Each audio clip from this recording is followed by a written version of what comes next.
میرا نام عمران ہے اور میں ایک ٹرک ڈرائیور ہوں۔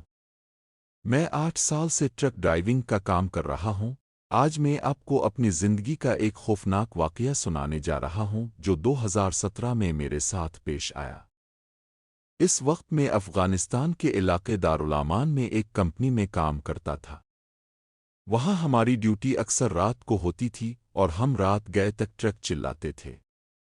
میرے ساتھ ایک دوست بھی تھا جس کا نام عبد الرحمان تھا۔ ایک دن کمپنی نے ہمیں ویلڈنگ کا سامان اور سٹیل کی پٹیاں لے کر دارالامان جانے کا حکم دیا۔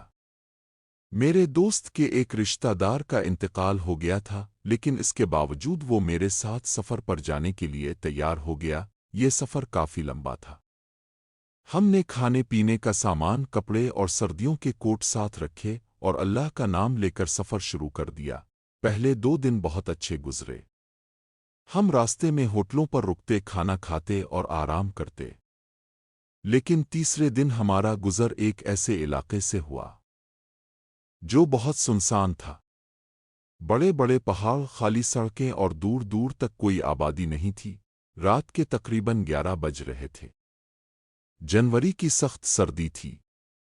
ہوا اتنی ٹھنڈی تھی کہ ہاتھ باہر نکالو تو ایسا لگتا جیسے برف کو چھو لیا ہو۔ اچانک ہمیں محسوس ہوا کہ ٹرک کے پیچھے رکھا سامان ہل رہا ہے۔ سٹیل کی پٹیوں کی آوازیں صاف سنائی دے رہی تھیں۔ ہم نے فوراً ٹرک روکا اور ٹارچ لے کر پیچھے گئے، مگر وہاں کچھ نہیں تھا۔ جس جگہ ہم رکے تھے وہ کسی پرانی ویران حویلی جیسی لگ رہی تھی۔ ہم واپس ٹرک میں آ کر بیٹھ گئے، لیکن کچھ دیر بعد ہمیں کسی کے چیخنے اور ہنسنے کی آوازیں سنائی دیں۔ میرا دوست فوراً نیچے اترا اور سامان چیک کرنے لگا۔ اچانک اس کی چیخ نکل گئی۔ میں بھاگ کر اس کے پاس پہنچا تو دیکھا کہ ایک سٹیل کی پٹی کے اندر بکرے کا کٹا ہوا سر پڑا تھا اور اس سے تازہ خون نکل رہا تھا۔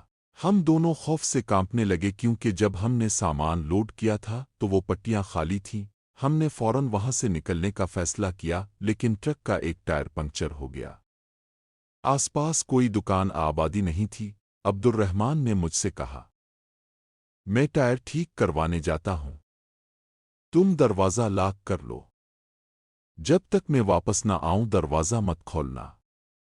وہ چلا گیا اور میں ٹرک میں اکیلا رہ گیا۔ کچھ دیر بعد دروازے پر دستک ہوئی۔ میں عبد الرحمان ہوں، دروازہ کھولو۔ آواز بالکل میرے دوست جیسی تھی۔ میں نے دروازہ کھولا مگر باہر کوئی نہیں تھا۔ میں بہت خوفزدہ ہو گیا۔ اچانک میری نظر ایک درخت پر پڑی جہاں وہی بکرے کا سر لٹک رہا تھا۔ میں نے فوراً آیت الکرسی پڑھنا شروع کر دی۔ اسی دوران مجھے محسوس ہوا جیسے کوئی ٹرک کو زور زور سے دھکیل رہا ہو۔ کبھی بوڑھے آدمی کی آواز آتی، کبھی عورتوں کے ہنسنے کی۔ خوف سے میرا جسم پسینے میں بھیگ چکا تھا۔ میں ہمت کر کے نیچے اترا۔ دور جنگل میں ایک آدمی کھڑا نظر آیا۔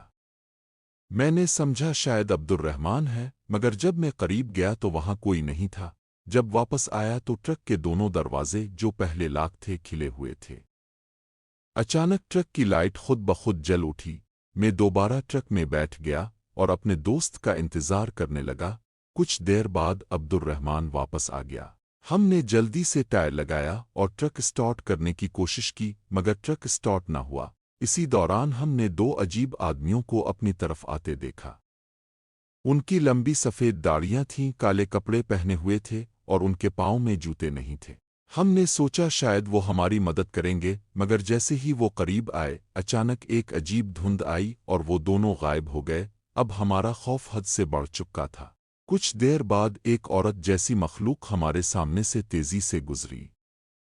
اس کے لمبے بال زمین پر گھسٹ رہے تھے۔ ہم خوف سے ہل بھی نہیں پا رہے۔ پھر اچانک ٹرک کے اگلے حصے سے دھواں نکلنا شروع ہو گیا اور ایسی آوازیں آنے لگیں جیسے کوئی آگ میں جل رہا ہو۔ ہم دونوں بے بس ہے کر صرف یہ سب دیکھتے رہے۔ یہ سب کچھ پوری رات چلتا رہا۔ آخرکار صبح کی پہلی کرن نمودار ہوئی۔